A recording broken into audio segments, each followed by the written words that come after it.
सबको इधर ध्यान दीजिएगा। औजार का इंग्लिश होता है बेटा टूल्स। क्या यूज होता है? देखो, अगर हम बात करते हैं कि मान लो कोई सेल है, सेल के अंदर न्यूक्लियस प्रेजेंट है। अरे हाँ या ना? और आपको भी पता है कि न्यूक्लियस के अंदर क्या होता है? क्रोमोसोम। और क्रोमोसोम में क्या होता है? डीएनए। और डीएनए पर क्या होता है? जीन। अरे बोलो। सेल के अंदर न्यूक्लियस। अरे बोलो। अच्छा, न्यूक्लियस के अंदर क्या होगा? क्रोमोसोम। अब क्रोमोसोम के अंदर क्या होगा? डीएनए। और डीएनए पर क्या होगा?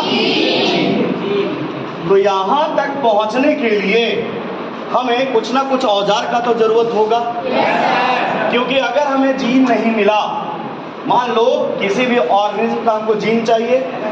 अरे बोलो। कोई ऑर्गेनिज्म क्या है? ए नंबर का, इसके जीन को हमें बी नंबर के ऑर्गेनिज्म के जीन के साथ मिला देना है। तो सबसे पहले जीन प्राप्त करोगे तब ना, जीन को बाहर निकालोगे तब ना एक का जीन दूसरे के जीन से आप अटैच करवाइएगा। तो वही चीज बताया जा रहा है कि जीन को या डीएनए को प्राप्त करने के लिए किस किस औजार का जरूरत होता। That is called tools of biotechnology. Biotechnology में यूज होने वाले औजार। अरे बोलो।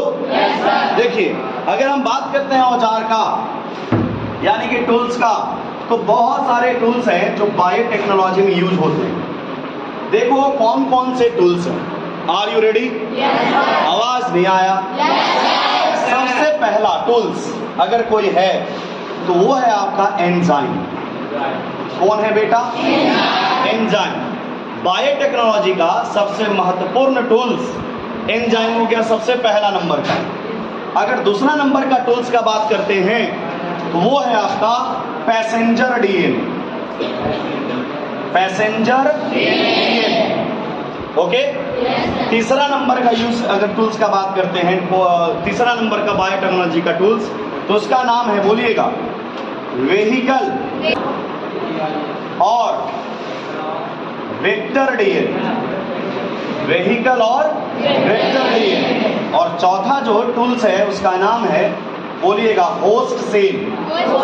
Host cell. क्लियर है? अरे बोलो। तो ये चार टूल्स जो है बहुत ज्यादा महत्वपूर्ण है बायोटेक्नोलॉजी में। और एक बात और मजेदार बात कि चारों टूल्स पढ़ते पढ़ते बायोटेक्नोलॉजी हो जाएगा समाप्त। समझ गए? तो मेन बायोटेक्नोलॉजी में यही चार चीज आपको पढ़ना है। तो आर यू रेडी? देखो बच्चा बाड़ी, पहले पूरा समझाने दो, उसके बाद एक एक करके हम आपको लिखवाएंगे। क्या आप रेडी हैं? जैसे देखिए, अगर हम बात करते हैं एंजाइम्स का, हेलो, किसका बात करेंगे? तो मान लो हमारे पास ये कोई कोशिका है, सेल है। सेल के चारों ओर सेल वॉल प्रेजेंट होता है, सेल मेम्ब्रेन प्रेजेंट होता है, कोशिका भित्ति और कोशिका झिल्ली। आपने क्लास 11th या क्लास 9 में पढ़ा हो। अरे बोलो। तो बताओ, सेल में डायरेक्ट पहुंच जाओगे या कोशिका भित्ति को हटाना पड़ेगा?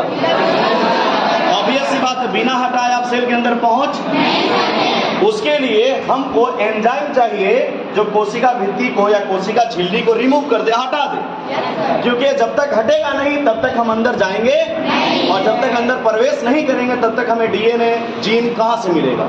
अरे बोलो। तो देखिए, यहाँ पे बहुत सारे अलग अलग एंजाइम का जरूरत होता है। हम एक एक करके सारे के सारे एंजाइम का बात करते हैं। Are you ready?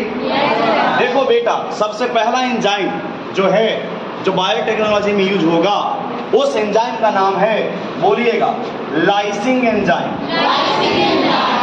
लाइसिंग मतलब तोड़ने वाला, हटाने वाला, रिमूव करने वाला। वैसा एंजाइम जो सेल को, सेल वॉल को सेल से क्या कर दे? अलग कर दे। सेल मेम्ब्रेन को सेल से क्या कर दे? अलग कर दे। उस एंजाइम का नाम क्या है? Lysing enzyme. ऐसा एंजाइम जो सेल मेम्ब्रेन को हटा दे। जब हट गया तो हम सेल के अंदर प्रवेश कर जाएंगे। अरे बोलो। अब सुनिए, आपको पता है कि हमारे इर्द गिर्द चारों तरफ विभिन्न प्रकार के कोशिका प्रेजेंट है। एग्जाम्पल के तौर पे मानव जाति का कोशिका, किसी दूसरे एनिमल का कोशिका, प्लांट का कोशिका, बैक्टीरिया का कोशिका, यस और नो? तो हर सेल के लिए एंजाइम भी क्या होगा? अलग अलग। ऐसा नहीं है कि जो एंजाइम का यूज हम एनिमल सेल मेम्ब्रेन को रिमूव करने के लिए कर रहे हैं वही एंजाइम का यूज हम बैक्टीरिया के लिए करेंगे। सबके लिए क्या है? अलग अलग। कौन कौन से एंजाइम कहाँ यूज होगा एक एक आपको बताया जाएगा। क्लियर है? तो सबसे पहला क्या था? Lysing enzyme. बताओ लाइसिंग एंजाइम का काम क्या है? हटाना, तोड़ना सेल वॉल को, सेल मेम्ब्रेन को। पक्का? अब आइए, अब ध्यान से समझिएगा। क्या कोई है क्या? हाँ जी, दूसरा नंबर समझिएगा बच्चा पाड़ी, क्लीविंग एंजाइम।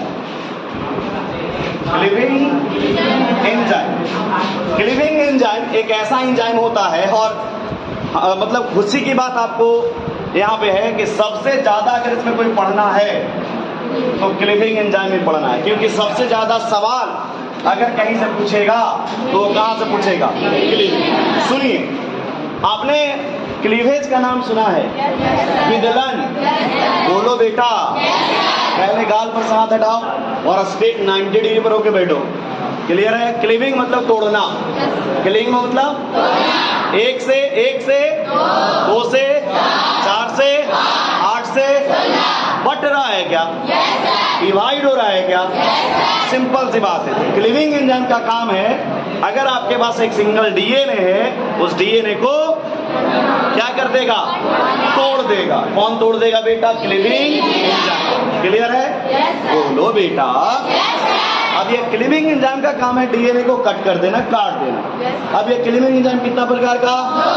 2 प्रकार का। Are you ready? सबसे पहला नंबर का जो एंजाइम है क्लीविंग का, उसका नाम है, बोलिएगा, एक्सो न्यूक्लियस।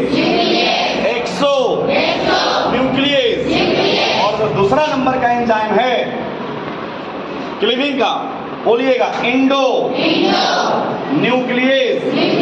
और इसका एग्जाम्पल है रेस्ट्रिक्शन इंडो न्यूक्लियस। क्या आपने नाम सुना है? Restriction Indo nucleus. क्या आपने नाम नहीं सुना? एनसीईआरटी पेज नंबर 115-14 निकालिए। आइए, तीसरा नंबर का एंजाइम जिसका नाम है, बोलिएगा, ज्वाइनिंग एंजाइम। बताओ, वैसे डीएनए जिसको कट कर दिया उसको जोड़ोगे? ऐसे रहने दोगे? जोड़ने वाले 2 अलग अलग डीएनए मॉलिक्यूल को जोड़ने वाले एंजाइम को क्या बोलते हैं? याद कीजिए, बहुत ही शानदार एग्जांपल है डीएनए लाइगेज। हर गोविंद खुराना। याद करो, जब आपको पढ़ाया जा रहा था रेप्लिकेशन, तब वहां पे ओक्का जाके फ्रैगमेंट बताया गया था। ओक्का जाके फ्रैगमेंट मतलब डीएनए का छोटा छोटा टुकड़ा को जोड़ने वाला एंजाइम का नाम था डीएनए लाइगेज।